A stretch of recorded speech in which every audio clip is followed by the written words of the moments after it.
শিকার দেয় না। কি করে না? শিকার আসে না। এই জন্য সে শয়তান হইছে। শয়তান সবচেয়ে বড় আল্লাহর ওলি ছিল। শয়তান কি ছিল? সবচেয়ে আল্লাহর ওলি ছিল শয়তান। কিন্তু এই শয়তানে এই আল্লাহর কথা না মানার কারণে, শয়তানে আল্লাহর কথা না মানার কারণে, অহংকারের কারণে শয়তান আজকে শয়তান হয়ে গেছে, বিতাড়িত শয়তান হয়ে গেছে। কি শয়তান হয়েছে? বিতাড়িত শয়তান। আর ফেরেশতারা আল্লাহ তাআলার হুকুম আদেশ মানার কারণে তারা কি হয়ে গেছে? আল্লাহ তাআলার নিকটতম লোক হয়ে গেছে। তো যে মানুষ হয়ে শয়তানের মতো কাজ করবে তার সম্মান থাকবে না, বুঝছেন? শয়তান আমাদেরকে ধাপে ধাপে ঢোকায়।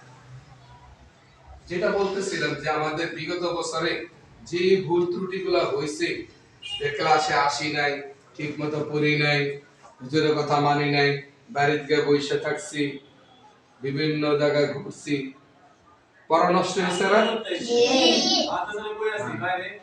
হ্যাঁ, যে বিগত বছরে যে ভুল ত্রুটিগুলা, এগুলা কি আমাদের দ্বারা যাতে আর না হয়।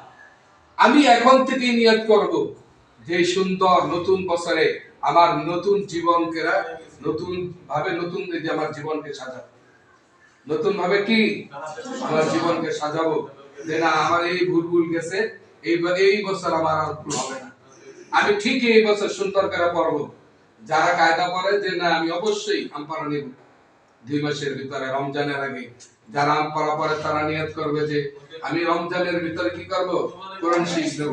আর যারা নাসারা পড়ে তারা এই 3 মাসের মধ্যে নিয়ত করবে যে আমি কি করব? হেফজ নিব। ঠিক আছে নি?